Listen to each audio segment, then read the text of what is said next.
In Iran, the situation continues to be volatile as the government intensifies its crackdown in the Kurdish region.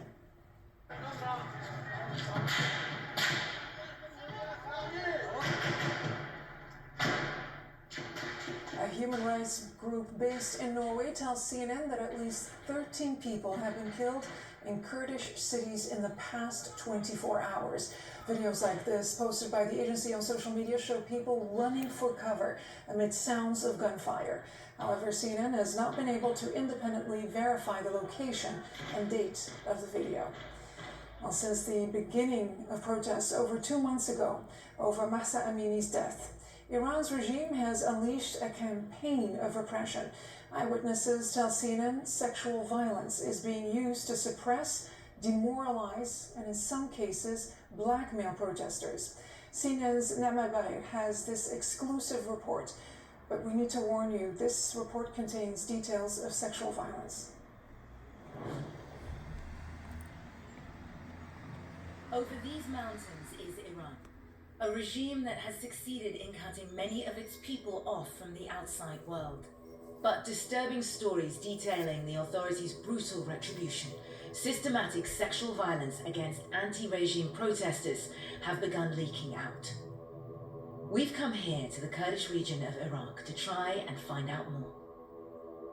This is Hannah, not her real name. A Kurdish Iranian woman recently smuggled out of Iran. She fears for her life. After taking off and burning her headscarf on the streets, she was arrested and detained by Iranian intelligence officers. They choose the women who were pretty and suited their appetite. Then the officer would take one of them from the cell to a smaller, private room. They would sexually assault them there. Hannah isn't only an eyewitness, she also was violated. I feel shy talking about this. You can still see what the policeman did. Look here, on my neck. It's purplish. That is why I'm covering it. He forced himself on me. Then a fight broke out with another protester, drawing away Hannah's attacker. Hannah and others could hear screams, and they believe a woman was raped in an interrogation room. Hannah sketched out the police station as she remembers it.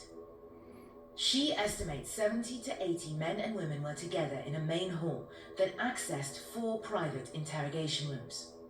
It was in these interrogation rooms, she says, that she was assaulted and others were raped. CNN was able to locate the police station through Hannah's description, eyewitness corroboration, and geolocation using key landmarks.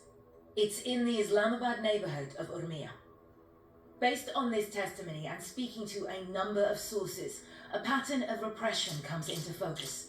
Police centers used as filtration points, moving protesters from one location to another, often families left not knowing where their loved ones are held.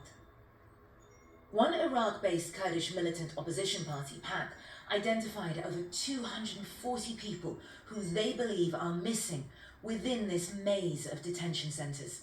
Human rights organizations believe the number is higher, in the thousands. Some of the victims as young as 14.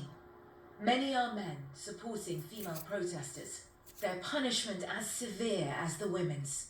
They brought 4 men over who'd been beaten, screaming intensely in another cell, and one of the men who was tortured was sent to the waiting room where I was. I asked him what all that screaming was about. He said they are raping the men.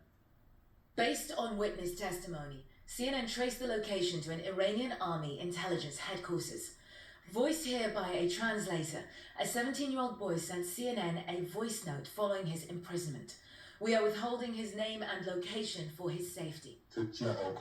When a security guard heard me discussing the rape of the other inmates, he started torturing me all over again. They tortured, raped me from behind. Even as authorities visited sexual violence on protesters, regime figures accused female protesters of prostitution, of, quote, wanting to be naked.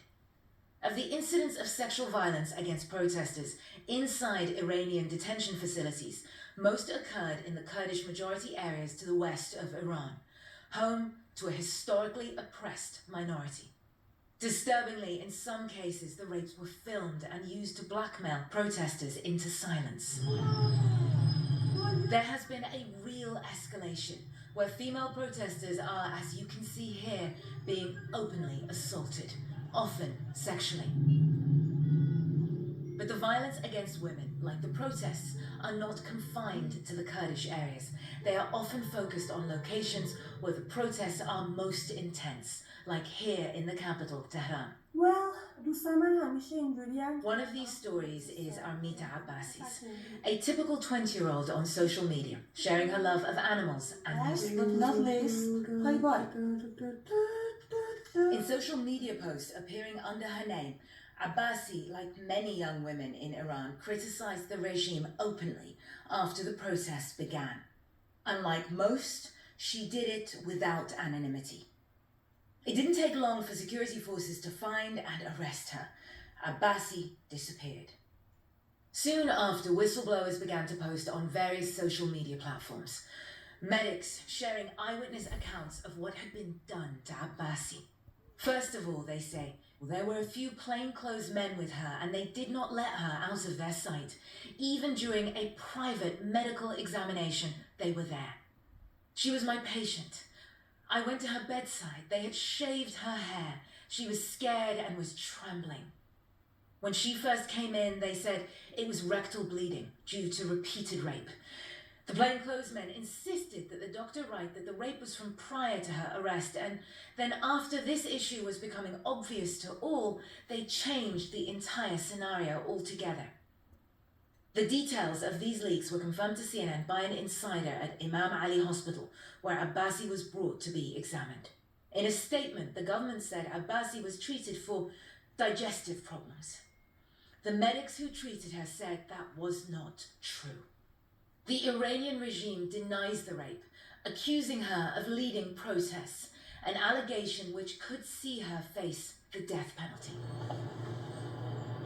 At this usually busy border crossing between Iraq and Iran, it is deceptively quiet. Those who can cross tell us the noose is tightening on protesters. Authorities have for decades used sexual torture against Iranians, and it appears once more a familiar pattern. Sexual violence deployed to enforce an assertion of moral guardianship. Ne'man Bagher, CNN, Iraqi Kurdistan.